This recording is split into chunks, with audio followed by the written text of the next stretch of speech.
All right. Oh, hey, while you guys were out monkeying around, you missed a bunch of work at the shop. Check out what you missed. Last time, Bill Goldberg jackhammered the drivetrain into the 1970 Challenger RT SE. This time, it's crunch time to get the beautiful second-generation Plymouth GTX in seafoam turquoise, finished in time for the owner's arrival. But first, Mark says goodbye to the 1970 Superbird, equipped with a Hellcat, by taking it out for one last ride.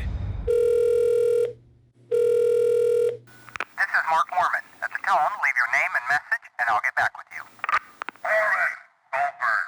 Crap box rolled over, kicked in pile of monkey dung, huh? I think I just figured out who's next.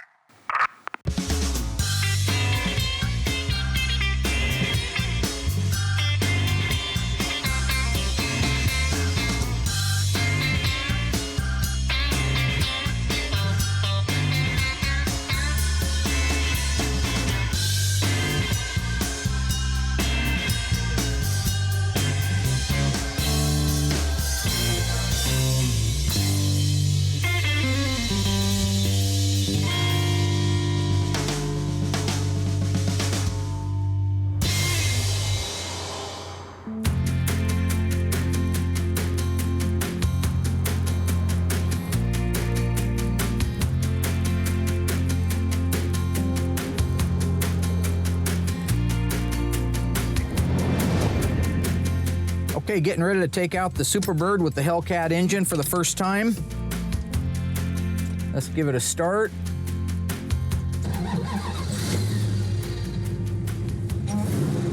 Sounds good.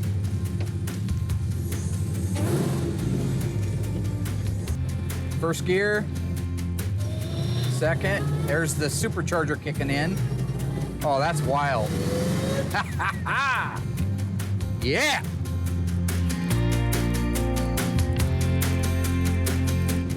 Transmission, Silver Sport, 6-speed Tremec, feels great. Brakes feel good. Engine's idling nice.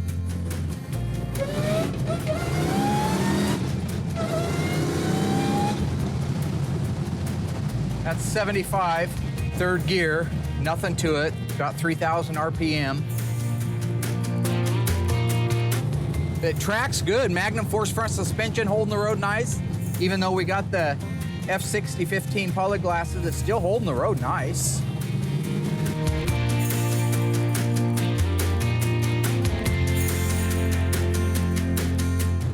I have no doubt that this thing would bury the speedometer at 150 with no troubles at all. Whew! What a handful. Good Lord. Here we go. Third gear, 70. Jeez. Boy, if I knew more about it, I'd feel better going faster. But I mean, it goes up to 70 so fast, your head, you have to be on this car all the time. You hear that, Rob Ross? You have to be watching this all the time. This thing will get away from you, man. I'm not kidding even a little bit. It's got a 354 Dana in there we got from Mosier. It's a reproduction, a real close reproduction to the original 354 Dana. It's a hook and book, man, hook and book.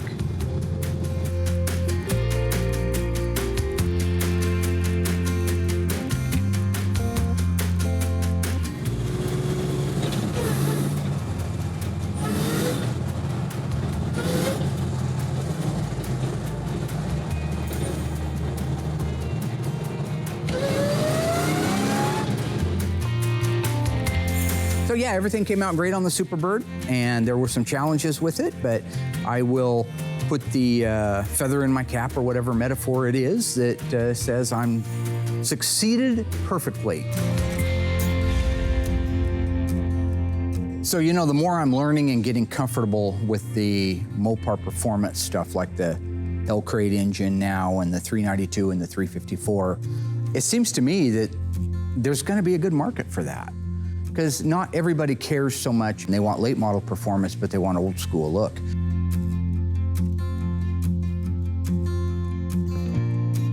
For me, maintaining the OEM appearance of a car is because that's kind of the heart of what I do. I wouldn't be the purist that I am if I said, well, let's throw, you know, great big wheels on it and some funky graphics and some weird spoiler or something. I mean, because my heart lies in the OEM, and I've dedicated my whole life to bringing cars back or maintaining cars in their OEM condition, original equipment manufacturing condition. I like at least a tip of the hat to be the outside of the car looks OE. It looks like a 70 Superbird. You wouldn't know unless you got close that it had a 707 horsepower Hell Crate engine in it.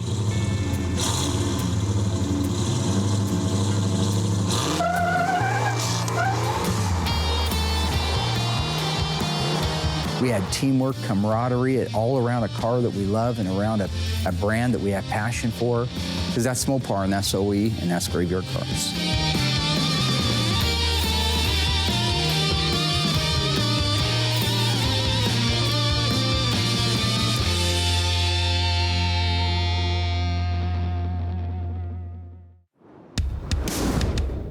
Our friends over at Summers Classic Cars, we've been over there a few times documenting some cars for them. They're bringing one over for me to take a look at today. I'm gonna actually spend some time with Alyssa on it and teach her some of the things to look at in these situations. Before they do, I've got just a window of opportunity to go down and work with George on the 71 Cuda.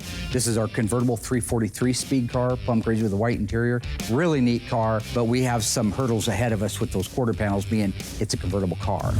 He's been working on it for quite a while. I think so far you've done floors, rear step wells, under seat pan, aprons.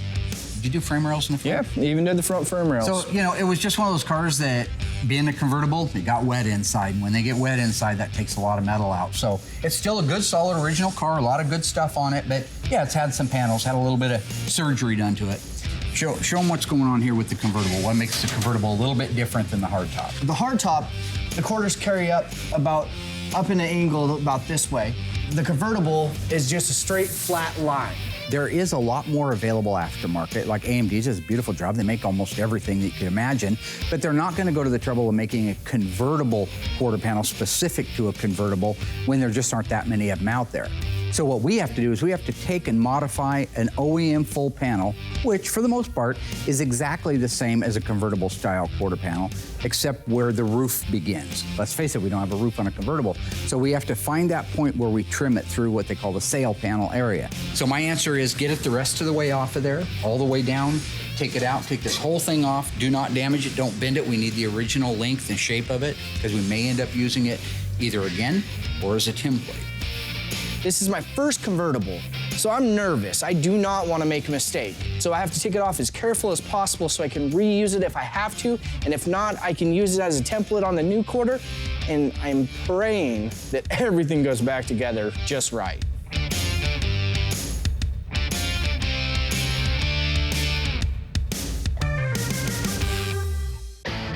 Today I'm actually going to work on Manning's GTX's dashboard.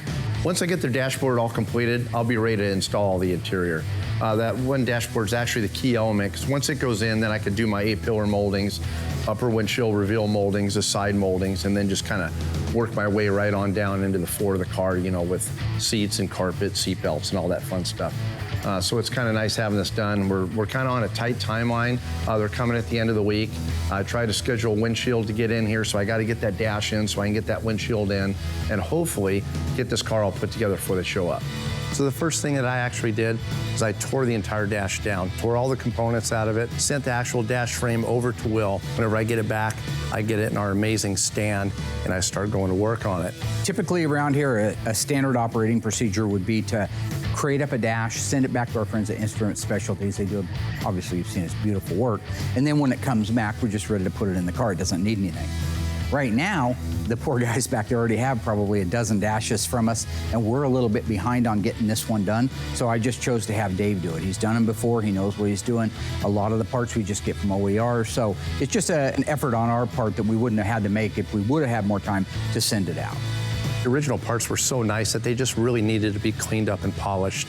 Some of the parts needed to be repainted.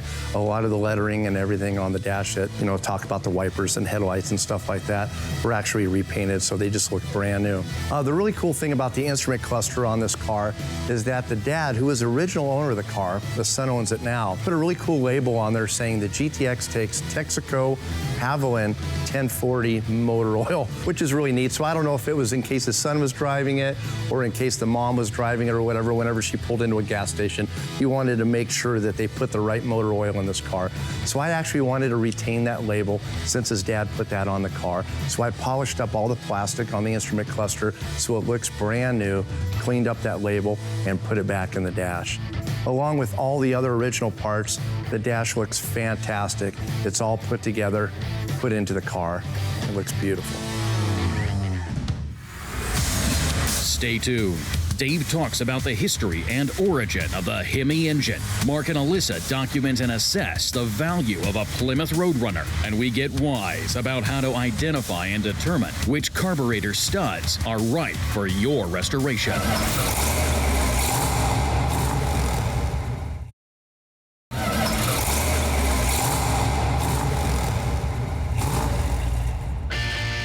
The Hemi engine has been around a lot longer than you might think. Hemi is Chrysler's name for their hemispherical combustion engine, which uses a dome shape at the top of the piston for the combustion chamber, rather than some of the other common types, such as the wedge shape or the bathtub shape combustion style chamber. Invented as early as 1901, the hemispherical combustion engine has been in use in one form or another for over 100 years. In 1905, the Belgian car maker Pipe used a hemispherical engine in their car at the time. In 1907, Fiat used a hemispherical engine in their 130 horsepower Grand Prix racer. Chrysler got into the game in 1940 when the Army Air Corps contracted them to develop an engine for airplanes. Chrysler built a V16 engine that was 122 inches long and it weighed over a ton. They called it the XIV 2220, and it featured two V8 banks, a single overhead camshaft, a turbocharger, and a supercharger. The engine took so long to build that most of the planes interested in using it had to move on to other engines. Finally, in July of 1945, the engine had its first test flight in a P-47 Thunderbolt test plane, and it blew away the 500-mile-per-hour record. Twice. The engine outperformed everyone's expectations, but before it could be used, the war was over. And with the invention of the jet engine, there wasn't any need to continue development on a combustion engine. Chrysler took what they learned and eventually made their own smaller car-sized hemispherical combustion engine, which they named Firepower. This is considered the first generation of Hemi engines, and eventually each of the divisions of Chrysler had their own name for the engine. In 1964, the second generation of Hemi engines was released by Chrysler, and those are the engines featured in some of the most iconic muscle cars in history. So just remember, that Challenger or Cuda you're driving around with a 426 Hemi has a lineage that goes back to World War II fighter planes.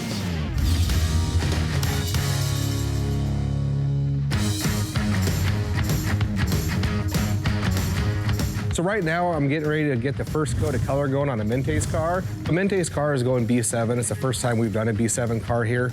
So I'm kind of excited to do it because it's a little bit darker than the B5, but both colors are really gorgeous.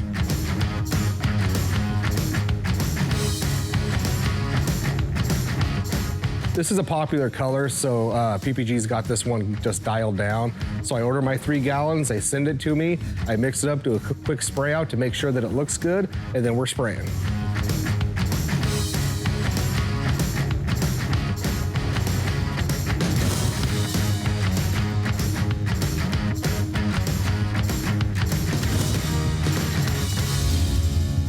Alyssa and I right now are getting ready to take a look at this little Roadrunner. Now, a friend of mine has a classic car dealership here in town. Every once in a while, they'll call us up and say, hey, we got a Mopar. We'd love to have your blessing on. So this is one of those cars. They've got it sold to a gentleman on the East Coast, But he said, heck, since it's already in town, I would really feel good if Mark could give it a look over, make sure it is what it is, and kind of just give it like my rating scale. And so we're gonna pull it in, raise it up in the air, I'm gonna double check the numbers on the car, make sure that it's all numbers matching. So as you walk around these cars like this, walk the light back and forth. Okay, do you see anything on that half of the hood? Well, I already see there's dull spots, and there's a dent. Do you see how they wave? You see the waves in the panel? Yeah, I Okay. mean, do you want me to put it right here? Right here, right Beautiful. And there's a great big one right here. So what do you see when you're standing there and I'm walking along here? Would you say this side of the car is equally as imperfect as the other side of the car? here? I think this side looks better than the other I side. thought it looked a little better too. I don't see as much wave. But you do see the problems through here, right? Now what that is not a dent. It's the preparation work that I ride the guys down in the body shop like Will. When we're blocking something and we're trying to get it clean and flat, and I go, no, I can feel it, or it shows up in a guide coat. If you don't take those steps, then you can end up with, what I would consider a mediocre type of job. I noticed immediately, look at your Roadrunner decals. Now, you recall I just did the Zincs Roadrunner, and earlier back in season 1, I did the 70 Roadrunner for laser. Yep. It looks at a glance like this is all one decal. It's not. It's 4 decals. Okay. But notice the X, it's on the bottom. Yep. The dust trail is leaning forward at the top, back at the bottom. Now go look at the door. The X is on the top. It's an easy mistake to make because the patterns are very similar. You see, this part looks pretty consistent. It does, yeah. This mirror, depending on what we find on the fender tag, probably doesn't belong here. That's a very rare option. I'm not even okay. sure it was available. I think that it was, but it certainly probably is an addition because it's a cool addition. People like that kind of stuff. Let's look at the hood just real quick. The blackout on the hood. You notice that the black is really inconsistent. It's splotchy. Like part of it up through here is a matted finish and then it gets shinier down here. This trap door was painted probably at a different time than this, the air driver door. And it has the right sheen to it. It looks matte? nice. Yeah, the matted look, but it starts getting inconsistent. What was the first year a Plymouth Barracuda or a Dodge Challenger came available with a rear sway bar? Is it 1968, 1970, or 1971? We'll have your answer right after the break.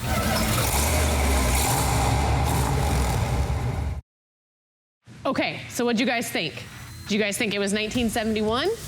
Because I got bad news for you. It was 1970. The rear sway bar wasn't introduced until 1970, and it became standard.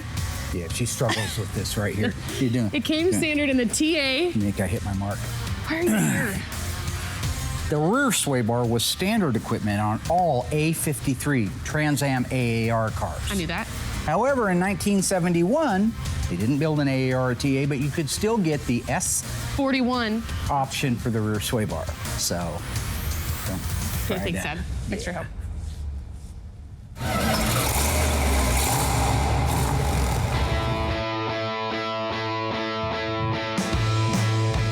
Now that I got the dashboard all rebuilt and installed in the GTX, I'm gonna go ahead and tackle those seats. I got them all rebuilt. Of course, Larry recovered them for us, did a fantastic job, so they're about ready to go.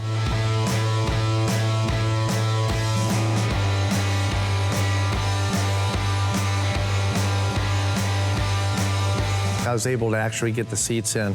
Driver's side gave me a little bit of trouble, but I proved it wrong and I got it in.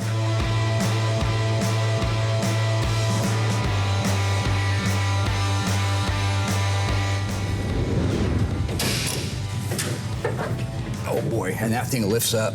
Watch the dip in that hood as I go up. Oh, God. The whole thing's swelling. And here's the play in the hinges. It's not terrible, but it's not perfect either.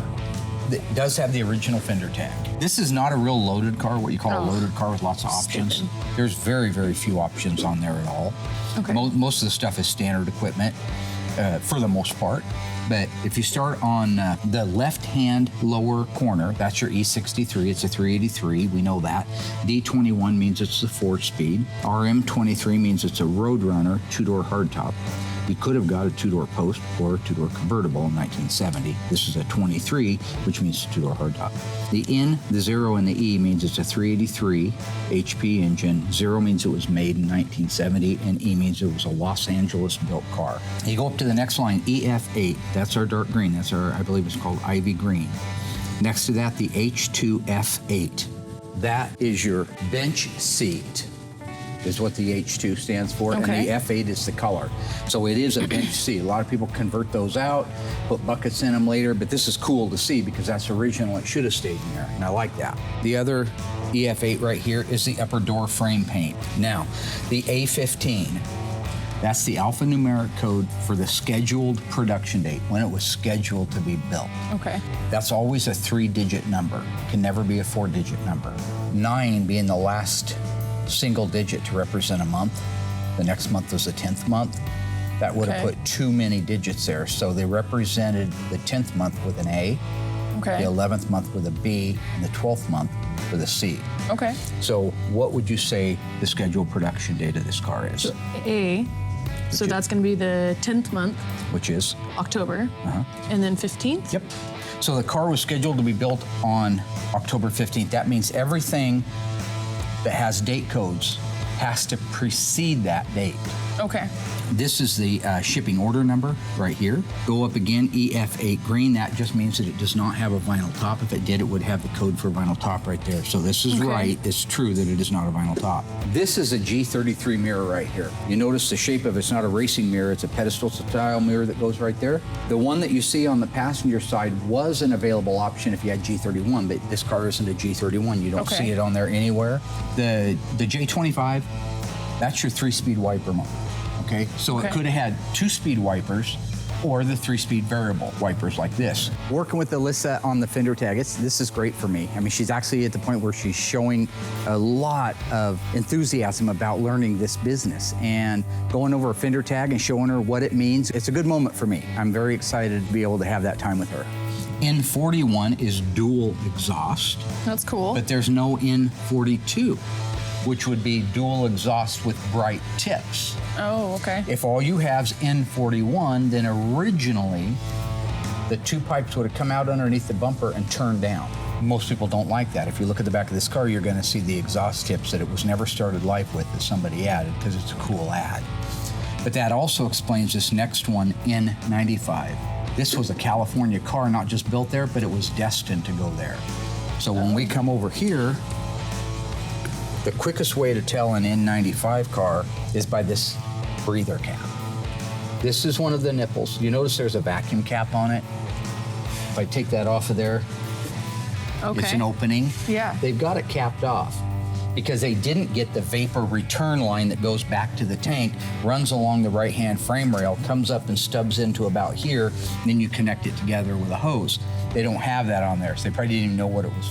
Whoever restored the car probably didn't know what it's for, because they obviously didn't go out of their way to do that. Yeah. But that is definitely the sign that it's an N95. Okay. The N96 is this big, beautiful thing here.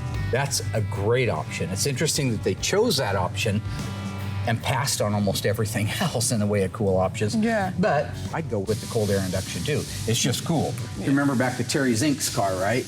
He popped that switch, that thing came up, and you got the shark's teeth on the side of it. Coming up, Mark and Alyssa continue to detail and assess the Plymouth Roadrunner's value. The owners to our beautiful Seafoam GTX finally make it out to see their car. And Will puts the first coat of paint on a 1972 tawny gold Duster.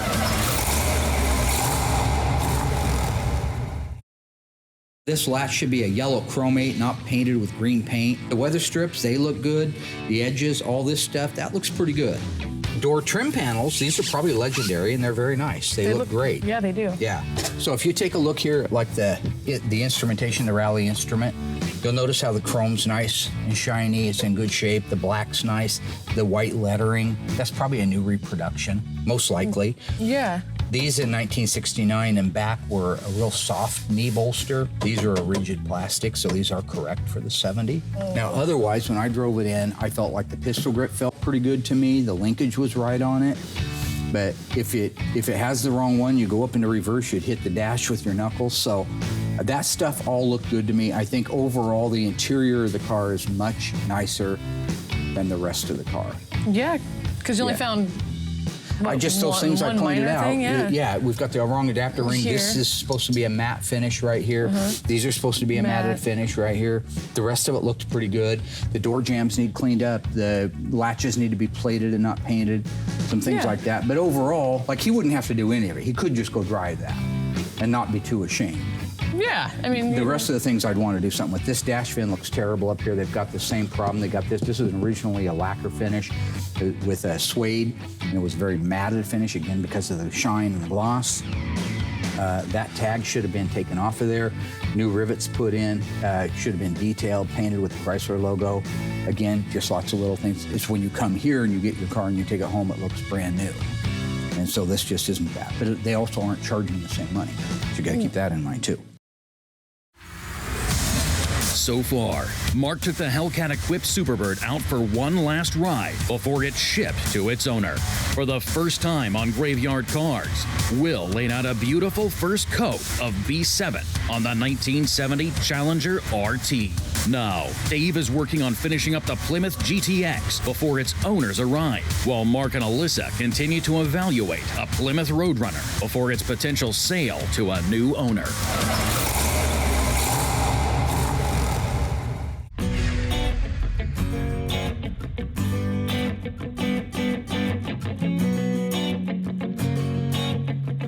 Now, you've seen a lot of suspensions built out here, yes. right? You see this right here? That's not supposed to be gray primer. That's supposed to be a natural finish. These are supposed to be natural finish.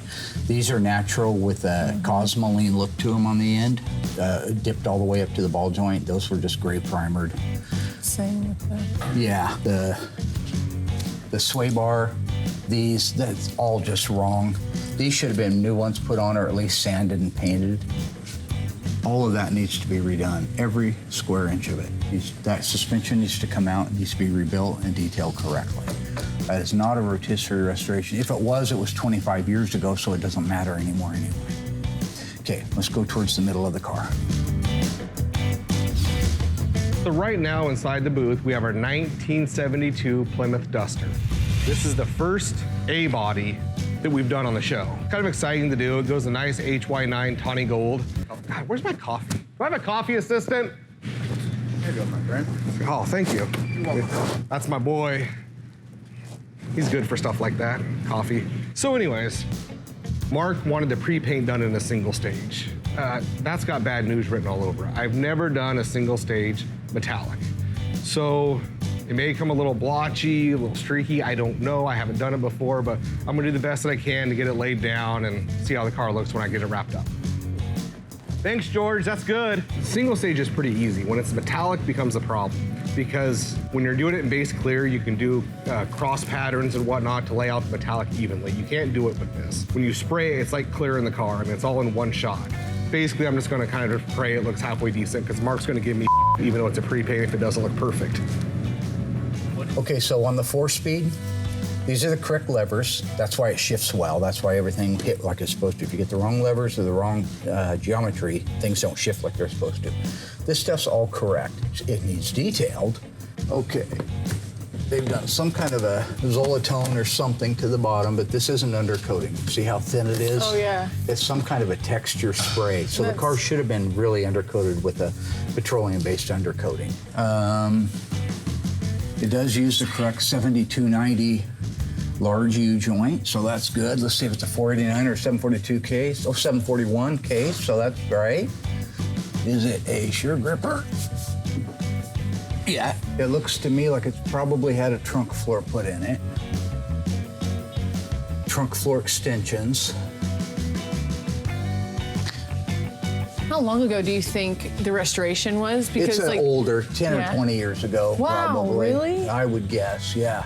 See that up in there? Look way up inside that wheelhouse. You see how thick that stuff is? It almost looks like undercoating. Yeah. It was undercoating. That was the original factory undercoating up in there. Then they blasted it or sandblasted or did something. They didn't get all that out of there. But it was supposed to be even thicker than that from the factory. So I do think that the wheelhouses are probably original inner and outer, although it may have had a small piece somewhere. I don't see it. Yeah. Yeah, it had a little piece put in there. It's had some work done to it. It's okay. Did they have 10 or 20 years ago have these replacement parts? Not all of them. Sometimes you had to get used stuff back in the days. That up there definitely looks to me to be like an original spot weld, original geometry. That's good. The rails. It's hard when they get color on them and stuff, but it does look to me like it's probably the original rails. That's good. Yeah, I see. See these spot welds up here? Yep. Now, we duplicate that, but whenever they did this car, they probably didn't. So those are probably originals. So I just finished painting our 1972 tawny gold Duster. Came out streaky as yeah, it's the first one I've ever done. Good thing is it's just a pre-paint. The body work looks good, the lines look good, the color looks good. It looks totally perfect. So I'll bring it out here in the next couple weeks. We'll tear it apart, get it jammed, reassemble the whole entire car, block it out one last time, and then we'll go to base coat, clear coat, where the car will absolutely look perfect when we're done.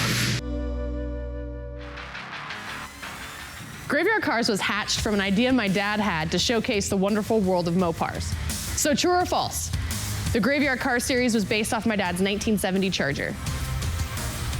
We're gonna have the answer right after the break.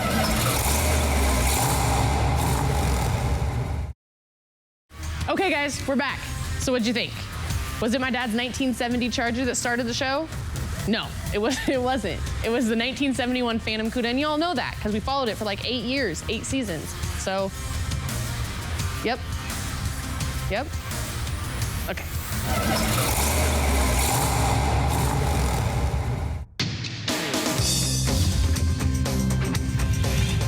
We're gonna go to the air cleaner stud section of the book. So we open this up, and you can see that there are 4 versions of carburetor studs. Actually, a 5th one down here, including the Carter Thermal Quad. That's the carburetor that came out in '71 on a lot of the big blocks and some of the small blocks. You come across these, we say, well, what are they for? How do I know which one's right? Unless I put it in the carburetor, put the air cleaner on it, and see how much stud's sticking up, or if there's not enough studs sticking up. Just take the first one, this unique looking little one here that has this shoulder built onto it. That's so that when it screws into the carburetor, it can't continue to screw in, or it would go all the way through the threads and not be able to take the wing nut off because it would never be tight. When you go to take the wing nut off, the stud would come out. How many people have had that happen? That's because that lock prevents that. So this stud, I believe, looks most like E, the Holley 6-barrel. So with that, we'll get our tape measure out and we'll see what it has to say about E. 6-pack Holley 2-barrel stud. According to this, 2 of them are required, and that's true. If you go out and look at our 446-pack engines, you'll see that there is a wing nut at the back and a wing nut at the front. They both go to 2 carburetor studs. We know it's 1/4 by 20, 0.40. Let's see what they're talking about 0.40. I bet it's this shoulder right here. So I come in here and I measure that stud. The maximum outside diameter is 0.40, and right there you can see 0.40. So this is a great replica of the original stud. Let's measure the overall length, 1969, here we go. We end up at 2.50. 2.5 inches is the overall length this should be. I go to here and to here, and you can see that that is 2.5 inches long overall length. One end of it, the long end after the knurl, is 2 inches. And you can see that we're within a 1/16 of being exact. You go to the other end, according to this, it's 1/2 inch. If you look very carefully, you'll see that that's 1/2 inch. So this is the correct carburetor stud on a Holley 6-barrel. Whether it's a 340 or a 440, 6-barrel setup on the 6-pack or the 6-barrel, it would use 2 of these on each engine. And that is what I refer to as getting wise. In fact, I'm going to take Dave Weiss out of it, and I'm just going to say getting wise with Mark Worman, so. And don't tell him. Obviously, he doesn't need to know. So to me, this is that anomaly that doesn't have a right answer. Okay, explain what I mean. 1970 Roadrunner, 3 to 3 4-speed, numbers matching. Look like not a lot of sheet metal's been put on it, so I'm going to tend to say it was a pretty solid original California car like they're saying it was. Yeah. I would rather have the car in the graveyard with the paint falling off of it and the engine seized up and the transmission not working and a rotten trunk floor. I'd like to see all that and address all that one time, be done, you're out the door, your car's restored, it's beautiful, right? The value of the car in that state is a lot less than it is in this state, right? So I'm saying that if I went out and I tried to find a 3-3 4-speed numbers matching project car, I'd probably pay around 15 grand for it. Maybe even if it was a real solid one, you might pay 20 for it. That's a lot. I just sold a numbers matching 6-pack GTX for 24. So let's say it needed complete restoration, but you only paid 20. Now you're gonna put $80,000, $80,000 in the restoration. You're gonna be around 90 grand in the car, but it's malissimo. It's done. It's done forever and ever, amen. It's the best that can be done to it. There's gotta be something between that and the way it is in the graveyard. Yeah. And that's probably this. And so it's a math equation. The guy that buys this, if he's gonna pay 60 grand for it, he's gotta know there's really no room to go back financially. And so really that's what I've gotta report back to the guy. It probably was bolted to a rotisserie, but the rest of the things on the car don't really reflect it. Overall, I think it's a great car. It's numbers matching, it's 3-3, it's 4-speed. When it comes down to trying to find an EF8 green with a green interior and a bench seat and a pistol grip, non-console, non-bucket, just exactly like this guy supposedly had. Yeah. He's gonna have a hard time finding one just like it. So he's gonna have to take some of the good with the bad.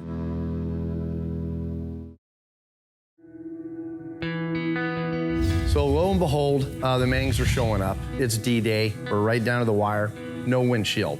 The good thing is there's actually 2 inches of snow on the ground. So that's kind of a bonus. So I can actually kind of play that off like, well, you couldn't drive it anyway, even though the windshield's not in the car. So everything's been done. Brakes are bled. Car's actually been driven around the lot a little bit, you know, without the windshield, so we know it's all good to go. So once that glass gets in there, it's gonna be good. Hi, my name's Jermaine Manning.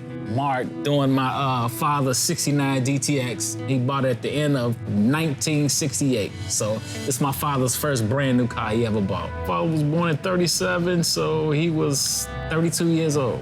My memories of this car was sitting in my uncle's garage, and it ended up in our garage, and it sat there since I was 4 or 5 years old, just sitting in the garage. So never heard it run, never took a ride in it. The interior was, I guess water had got in. It was like a messed up interior, but my father loved it. And my mother she really loved it. She mostly drove the car. And it was just something he wouldn't get rid of. Many people asked him to sell it and he wouldn't sell it. He was talking about racing it and I don't know if I should say this, you know, running from the police in it and stuff like that, you know, that he did. And, you know, he was racing and stuff like that. My mother said he used to come to her all the time, like drive up on her and want to race it. She said she used to race it and win. He took pride in the car.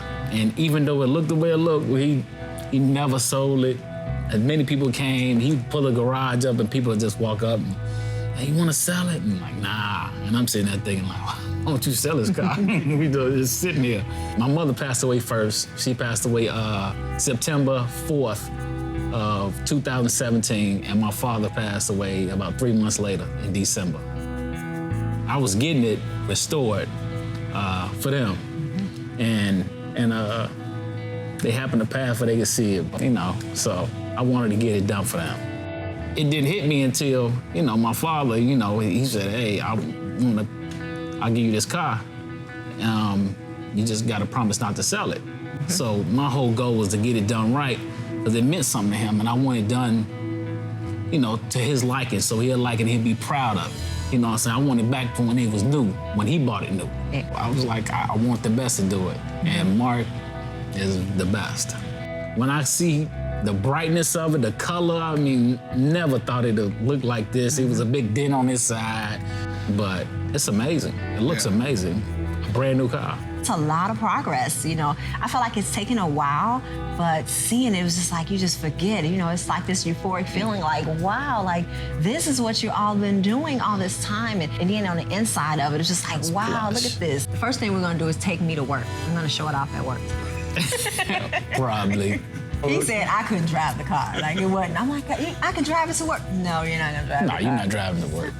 I don't have chalk, just send the lines. Oh, I park it right here. Somebody done moved it. Don't move it. You know, I want to enjoy the car. I don't want to sit there and watch it. I want to drive it, enjoy it. Around my friends, they test their cars, and I'm pretty sure they're gonna make me test this one. But I'm gonna put it. You know, I got to see what my mother and they was talking about back then. You know how fast it was, and I'm gonna test it. Scare her a little bit. Make her take her seatbelt off and then ride. I think with his dad, he was proud. You know, he saw something that he wanted, and he liked to be able to go out and get it. This is something I want to provide for my family, and, you know, like, and he always bragged about that. You know, whatever he did, if he did something for his family, you know, he did something for his wife. This is what I bought this for her. She wanted this house, I bought this for her. She wanted this, I bought it for her, you know. And man, Jermaine wanted a car, I took him out to buy his first car, I took him out. And so, like, you know, with this car in particular, you know, it was like his first brand new car. And so, you know, of all the other cars he had, this was like his first new car. And, you know, he had an attachment to it. I think he'll love it. I know he would love it. He'll be amazed. Appreciate Mark doing what he did. Mark Warman, thank you. He just made a man happy.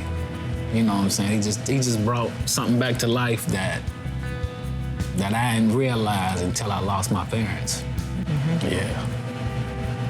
A long time.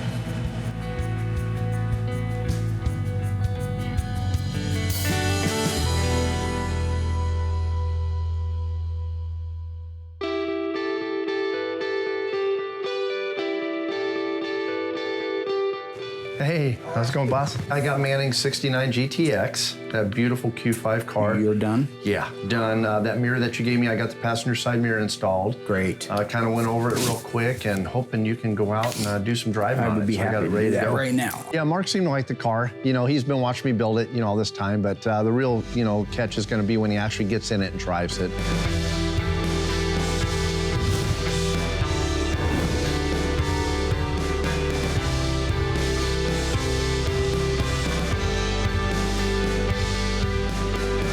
Fantastic running, driving car. Absolutely loved every minute of it. I mean, that car pulls.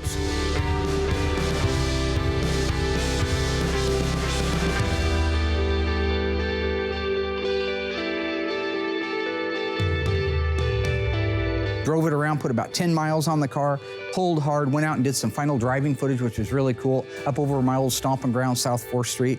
One of my favorite hills because you can really get going. SPD isn't watching that, but yeah, you can get up to 100 miles an hour pretty easy going over there.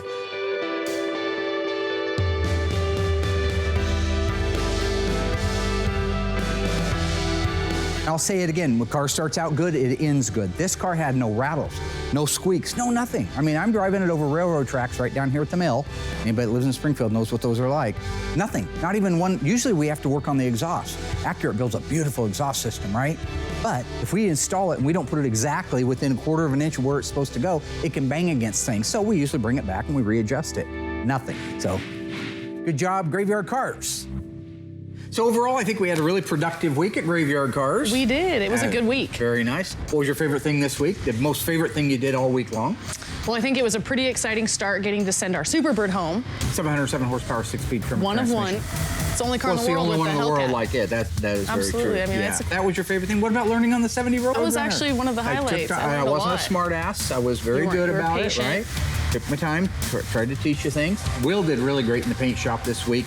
Actually, this is one of those weeks where the body and the paint is a bit more rewarding than the mechanical into things because it's not to say they didn't do anything, but Will got the initial paint done on both cars. Dave did great over in the assembly shop. He got the final touches on our super cool 1969. What's the paint code on the GTX? Dad, just because I don't remember the VINs? You're supposed to have the the whole books reason for that, you're though. here. Not the whole reason. What else do I do here? You read a book and learn how to take a dooski, right? A dooski is a natural thing. You take a dooski, it comes out. It's what it is. I don't know how you're drawing the connection here. You breathe. It's a natural thing. It's involuntary. These numbers should be involuntary to you. They should be involuntary motor skills. Dad, it's like bells they and are for me. whistles. Bells and whistles. So, but if it makes you happy, I'll try harder. Nothing. Sounds good? Nothing makes a dad feel. But you know how much work that is? It's like every single car I have to memorize that many numbers. It's hard, Dad. Okay, here.